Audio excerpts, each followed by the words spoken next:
Friends, చాలామందికి grapes అనేవి వాళ్ళ ఫేవరెట్ ఫ్రూట్.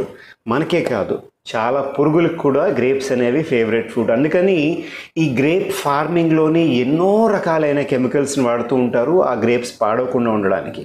ఒక రీసెంట్ రీసెర్చ్లోని ఈ గ్రేప్స్ పైన ఉండే కెమికల్స్ని అనలైజ్ చేస్తే ఆల్మోస్ట్ 50-60 రకాలైన కెమికల్స్ గ్రేప్స్ పైన ఉంటున్నాయి అని చెప్పి అబ్జర్వ్ చేశారు. ఏంటి, మాల్లో దొరికే గ్రేప్స్ పైన గురించి మాట్లాడుతున్నాం. సో ఈ కెమికల్స్ అనేవి కొన్ని కార్సినోజెనిక్ ఉంటున్నాయి, కొన్ని హార్మోన్ డిస్రప్టివ్ కెమికల్స్ ఉంటున్నాయి, ఇలాగా రకరకాల వెరైటీ ఆఫ్ కెమికల్స్ ఉన్నాయి. ఎన్నో రకాలైన సైడ్ ఎఫెక్ట్స్ వస్తాయి. అందుకని గ్రేప్స్ తినడం మానేమని చెప్పట్లేదు, జాగ్రత్తగా క్లీన్ చేసుకోమని చెప్తున్నాం.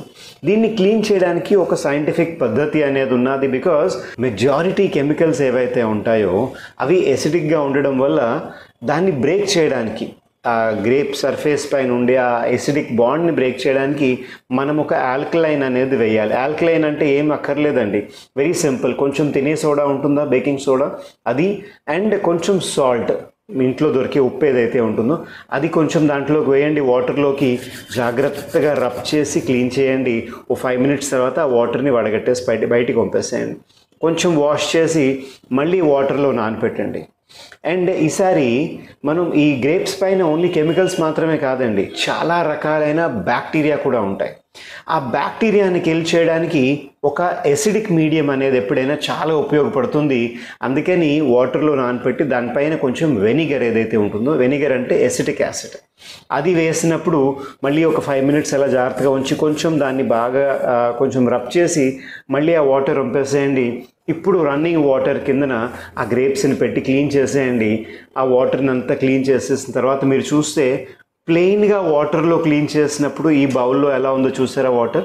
అండ్ మనం చెప్పిన విధంగా ఏదైతే ఫస్ట్ ఒక ఆల్కలైన్ బేస్ మీద, దాని తర్వాత ఒక ఎసిడిక్ బేస్ మీద మనం క్లీన్ చేసినప్పుడు వాటర్ ఏ విధంగా బాగా డర్టీగా బయటకు వచ్చిందో చూసారా.